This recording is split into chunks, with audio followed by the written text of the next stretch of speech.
Oui, bonjour, comment vous allez? J'espère que vous vous portez bien. Euh, Ça fait déjà un bout de temps que nous n'avions plus, n'est-ce pas, publié une vidéo sur notre chaîne. Bon, tout cela parce que nous avions certaines responsabilités qui, n'est-ce pas, s'agrandissent de jour en jour. Voilà pourquoi on manque de temps des fois pour ces publications. Nous sommes encore une fois de retour aujourd'hui dans le but, n'est-ce pas, d'éclairer les utilisateurs des divers programmes de Sage, notamment Sage Comptage, ESCOM, Caisse décentralisée, IMO, Itafi, Pay et autres. Donc, spécialement aujourd'hui, nous sommes avec le programme Sage Pay RH. Je rappelle que c'est la version sans cloud, la V1. La V1. Et donc la particularité de cette version par rapport aux bases propriétaires, c'est que nous avons donc une possibilité de faire la sauvegarde de la base de données directement à travers le menu fichier là. Et puis, comme vous pouvez le constater, c'est une base SQL. Ouais, un peu non. Et on a la possibilité, n'est-ce pas, d'importer, peu importe, hein, ça peut être la base, la liste des salariés, d'un fichier Excel vers notre fichier, n'est-ce pas, CJPRH. Donc cette option-là est activée, comme vous pouvez le constater ici. Voilà. Donc pour ceux-là qui ne savent pas comment le faire, vous pouvez, n'est-ce pas, fouiller sur la chaîne. Nous avions déjà fait un tutoriel dans ce sens-là qui montrait comment faire ce genre de manipulation. Je vous mettrai donc le lien de ce tutoriel dans la description. Donc pour ceux-là qui n'ont pas encore visualisé cela, donc vous pouvez rapidement à travers ce tutoriel apprendre comment est-ce que les importations se font. Donc je rappelle que ce n'est pas dans toutes les versions qu'il y a cette option-là. Donc, dans la plupart des versions de base propriété, il n'y a pas cette option. Donc, vous verrez que, bon, lorsque vous allez vouloir faire une importation, cette partie, elle est grisée. Il y a seulement que fichier test qui est coché.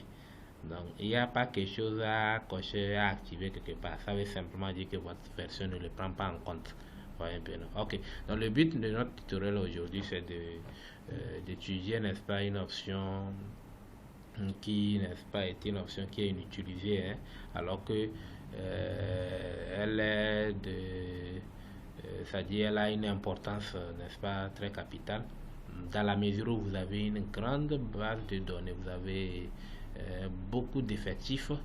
Donc, l'une des tâches de RH, c'est de s'assurer à ce que les contrats qui, n'est-ce pas, sont à terme, soient renouvelés ou bien d'envoyer, de préparer les notifs pour, n'est-ce pas, mettre, c'est-à-dire notifier le salarié que bon voilà son contrat est terme et que bon voilà soit on lui renouvelle soit on lui renouvelle pas.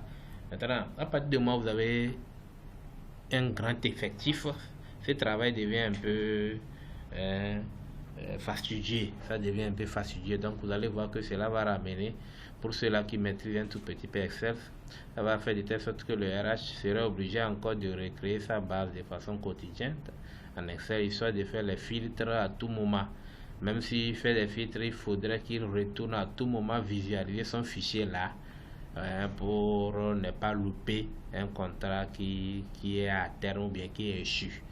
Donc, nous allons essayer de gérer cela à travers les alertes. Donc, c'est une commande qui nous permet de faire quoi? De programmer les alertes de telle sorte que à partir du moment où le contrat est en train d'arriver à terme, là, à l'ouverture de votre fichier en même temps, le logiciel vous affiche la liste de ceux-là qui sont en train d'arriver à terme. Vous voyez un peu, non? Donc, je vais rapidement, j'ai déjà ouvert mon fichier, je vais rapidement fermer et puis voilà, vous allez voir de façon concrète ce dont je suis en train de parler. Donc, j'ai fait mon fichier et je vais le réouvrir, menu fichier, et puis je choisis mon fichier. Donc comme vous venez de le constater, déjà à l'ouverture il m'affiche la liste des alertes. Il me dit, voilà, avec un message d'alerte, attention, contrat bientôt arrivé à terme. Voilà, donc il y a le nom du salarié dont le contrat serait arrivé à terme bientôt. Et puis la date réelle, la date à laquelle le contrat va arriver à terme, il affiche ça. En réalité, nous ne sommes pas encore à cette date. C'est juste qu'un rappel. Vous voyez un peu, non? Donc dans notre paramétrage, on peut le faire pour qu'il nous affiche, il nous alerte 30 jours avant la fin, ou bien 15 jours avant la fin, ou bien 40 jours avant la fin. Donc tout dépendra de ce que nous avions paramétré. Vous voyez un peu, non? Donc tout dépend de ce qui a été paramétré. Une fois que c'est fait là, à tout moment vous verrez cette liste là. Dans cette liste, vous pouvez la fermer à tout moment. Donc vous pouvez aussi avoir accès à cette liste en venant dans menu fichier. Une fois dans menu fichier, il y a la commande alerte ici, puis vous cliquez sur alerte active. Donc dans alerte active, vous réaffichez cette liste là. Donc vous pouvez encore filtrer, hein. Donc ça, ce sont des alertes actives en cours, ça. Ce n'est pas encore arrivé, donc c'est en cours. Donc si c'est passé que bon, il y a d'autres qui sont déjà passés, là vous cochez échu, là il vous afficherez la liste, n'est-ce pas, de ceux-là qui sont déjà échus. Vous voyez un peu, non?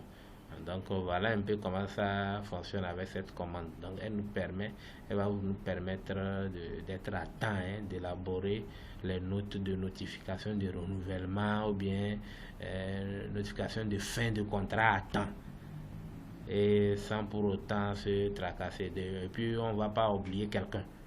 Ouais, un peu, non? Donc tout se fait de façon dynamique.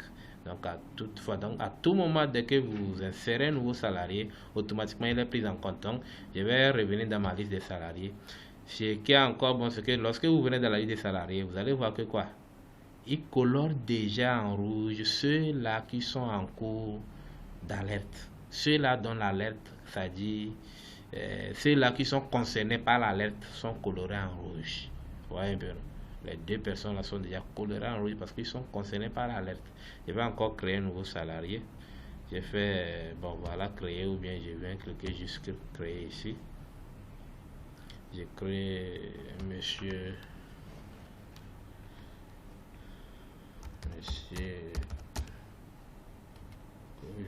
David. Voilà. Donc ce qui m'intéresse ici, donc c'est son contrat. L'état contrat, donc je suppose que il a embauché les 10, n'est-ce pas, 10e mois, et 10, n'est-ce pas, 10e mois 2022, et qu'il va finir son contrat peut-être le 30 10e mois 2023. Voilà. Voilà, donc c'est un CDD alors. Voilà, j'ai fait OK. Et voilà. J'ai fait OK. Voilà un peu, non? Donc je viens, n'est-ce pas, de créer ces salariés, ça. Je l'ai ajouté. Maintenant, je vais fermer simplement ma base de données. Donc, je ferme mon fichier, hein. Je ferme mon fichier. Donc je viens le rouvrir.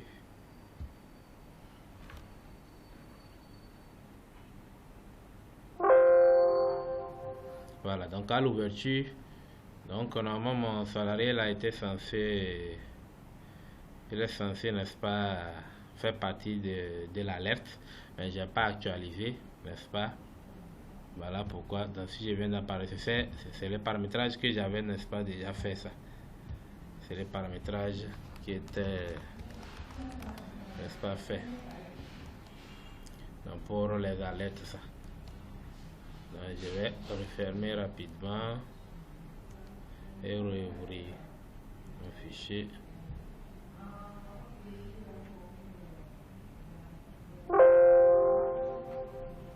Voilà, il n'est toujours pas venu. Bon, là ça veut dire que la condition que j'ai marquée, j'ai fixée dans mon paramétrage, il n'est pas dedans.